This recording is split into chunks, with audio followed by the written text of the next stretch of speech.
So about 2 or 3 years ago, I never would have anticipated that I would be involved in refugee rescue or efforts or whatever. A few years ago, refugees didn't really register very high on public scale of information and news.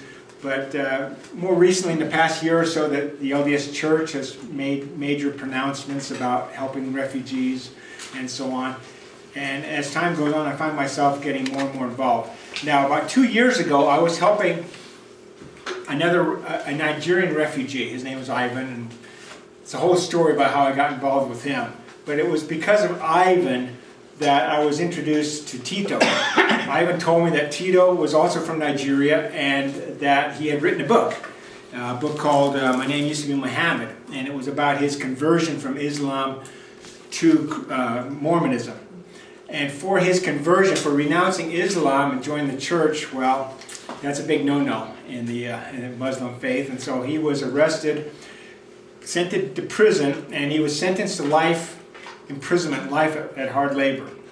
And he ought to be there now, but because of the grace of God and miracles and things, you got to read about it in his book. He got out after only 15 years. but he's been, and so he won't be speaking so much about that tonight. I would invite you to read his book and learn more. But what he will be talking about tonight is mainly about what he's doing now with local efforts to help refugees. Now, this man is incredible. He loves people, and he goes to UVU a lot. He knows the faculty, he knows a lot of students there, and he just embraces the international community, especially those from the Middle East and Africa. And he's very friendly and things, and he's really devoted his time to helping those who are strangers in a strange land. Okay, that's what refugees really are. People who've been displaced, who don't have a home to go back to, and they have to build a new home in a new place. And so he's working with these people. And he's creating his own organization and project now to help them. Currently, we are partners. He helps me with my organization, Love at Work. So he's been a great support. I've learned a lot from him. And as he develops his program, I am assisting him. So we're kind of like comrades in arms. I will turn the time over to him now, and we'll leave a few minutes at the end where you could ask him questions. Thank you. Yeah, okay, he said, my name is Tito. I was born and raised up as a Muslim, and I was sent to Arabia to study Islam. But while I was doing masters in Islamic theology, I met a man that I thought he is the bad man in whole Cairo. But after I saw him that day, he was a changed man, and I tried to know why. And he introduced me to the church, in short, and I got arrested, put in jail, spent 15 years, and in prison, my eyes opened to the human condition. It is one of the worst prison one can ever think of. And I don't pray for my own enemy if I have any. I don't have to be in those kind of situations. Anyway, in that place we are only Christians and we are segregated, and so our life is more hard and we don't know what to do. And of course, I was the only LDS, and I was he's a cult and so on, and nobody wants even listen to any idea I could bring, you know. So, but one day we are stuck, we don't know what to do. The situation is hard. We need to do something. And I tell them, well, my church has a solution for this. Because this is a place we are not allowed to preach. We are not allowed to talk to anybody about it. We are not allowed to practice the religion. And we wanted to do something, so we want to impact the people. We wanted to, then I told them, okay, my church has a solution. They say, what is the solution? Do you want to just listen, or do you want to take it serious and work on it? They say, yeah, we want to hear, then we see if we can be able to do it.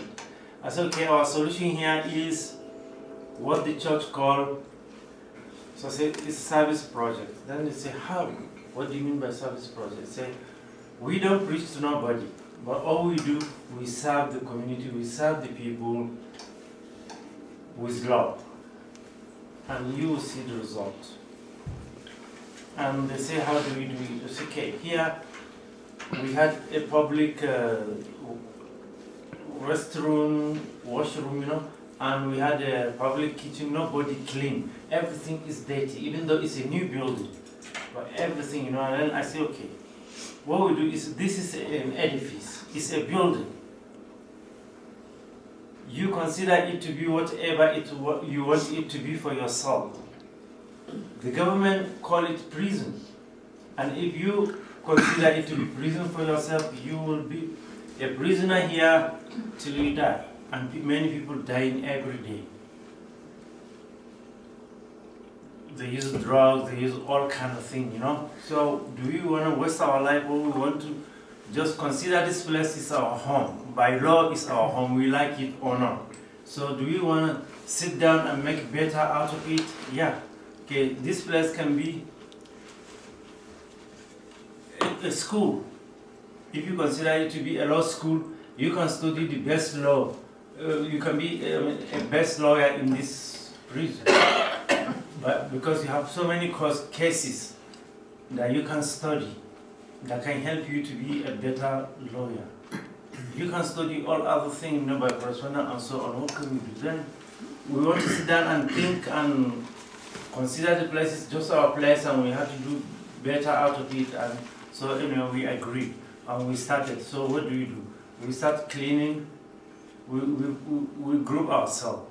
So every week, once a week, every group go to do one project, like wash the restrooms, or to the kitchen, or the passage, and so on, And after a few weeks, you see a Muslim guy will come, hey, next time you are cleaning, please call me. Another one is coming to us, please, can you call me next time? Now almost the whole prison was involved in this. Now the prison become clean, and even the government later on, what they do, when they see this, they put the strongest man in the prison, which usually is called, because you have to understand, Egyptian prison is about security. It's not about rehabilitating the prisoners. So just locked up and don't get escaped. So the head of security is better, is more powerful than the governor. The governor is just a picture of the governor of the prison. So they do what? This time they change the chief security officer into a Coptic, means a Egyptian Christian, to be an officer. And this is officer I know, and most of us know when we are in investigation prison. That time he was just a 2-star officer coming out from police college, and he's a Christian, and then he's fixing this, so he likes to play soccer with foreigners, and so that's when we know him since then. And now this is about 7 years later, in my prison time when I met him, he became the head of that prison. So he made everything easy, allow Christian pastors, priests, and so on, Christian ministries to come in, and a lot have changed. And then now the government feels so relaxed because no more drugs. Even people who are smoking cigarettes all stops, and the place was clean, no fighting, no all this kind of thing that is happening in other prisons. Now they open the door for everybody to come and see. Okay, to make it short, God's miracle made it happen for me. After 15 years, I got released on parole, which they never do. And I went back to Nigeria, then I went to Ghana. In Ghana, I work with Church of England. We do prison ministry, and we help the widows and the poor farmers and so on. But then these guys, when containers started coming from Europe, they started getting greedy. I was like, oh, he's a Mormon. Oh, we can't work with him and so on. And I had to leave the job and started my own foundation. While I was trying to register it, I met mission president who was asked to contact me by President Hinckley. So then he asked me, what are you doing in Ghana? I tell him, this is what I'm doing. He said, okay, can you come and work with us because we started a foundation here to help members of the church. And that's how we started. And we started helping from Ghana. We have now almost 9 countries in Africa working for this foundation. Okay, I had to write this book, one part of my work in the foundation. And I was sent, when the book was ready, the Desert Book wanted to publish the book, I had to leave Africa for my safety. So I moved here to Orem 5 years ago. And while I was there, I had people who served mission in Egypt. While I was in the prison, they used to visit me in the prison. And then here, they are working with the prison department here, working as the drug, something to call it, alcohol and Drug rehabilitation?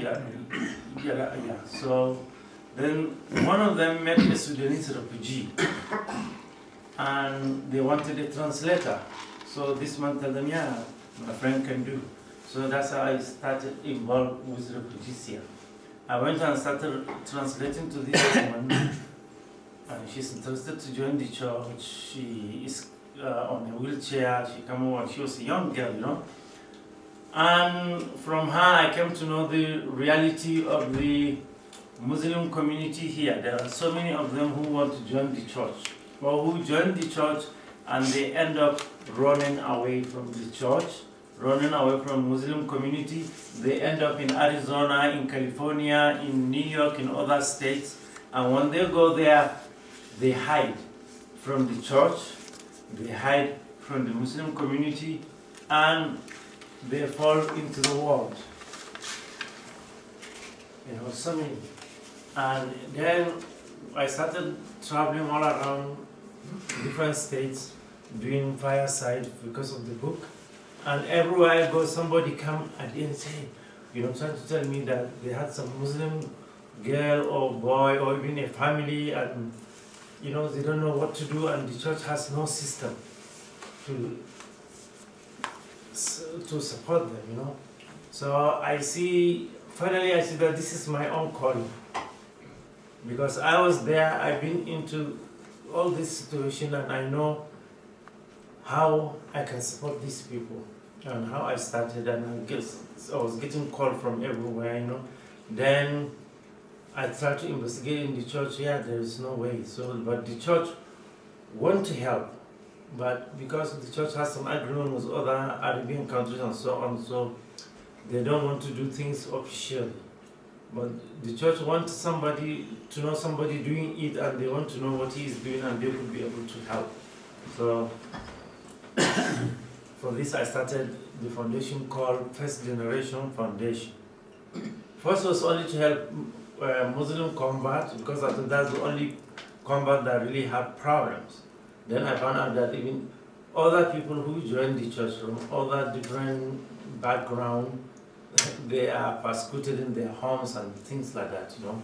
And so for that, I have to help almost everybody who knock our door. And with that, then I met him. He's doing children ministries and so on. And actually in Africa, when I work with that foundation, we started actually from one country, Ghana.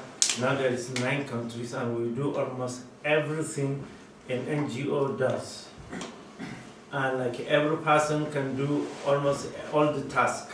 Like we are 10 of us, and everyone has special task.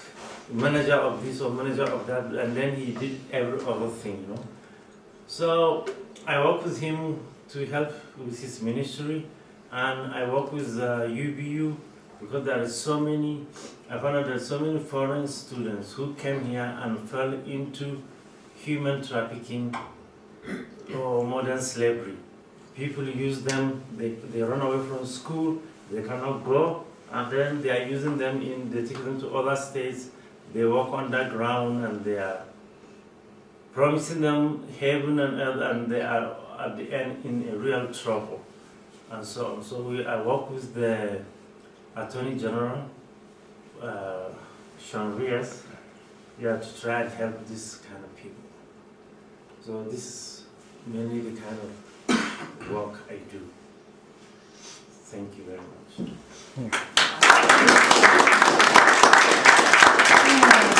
Seems like there's so much war and poverty and destruction around the world, and as you pointed out, even here in our own state, we're afflicted with darker words.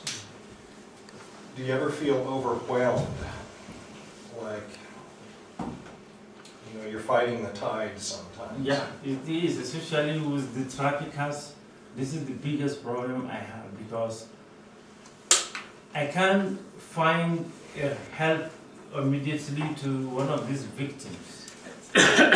These victims, they are so desperate, and they are ready for any person who can help them. And what they see, only these people can help them, but they don't know these people are using them. And before they realize, it's too late.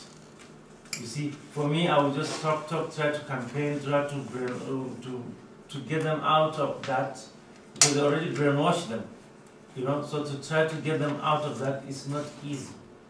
And at the end, they fell in trouble. So many of them were deported. And this is not this deportation that just started happening, you know. Started from last year, you know. And so many of them, you know, and some of them, they get lost. They come to study in America instead of getting better education to go back home. They become laborers in those small factories, and they get money, but somebody is going collecting the real money, you know. Even if it's like $10, $15 an hour, and is somebody getting it and they're giving him less than that, or half of that. And then his life is dangerous because he has no paper, he's under them, and he's threatened and so on. And there are even many women, you know, and that's the even biggest problem.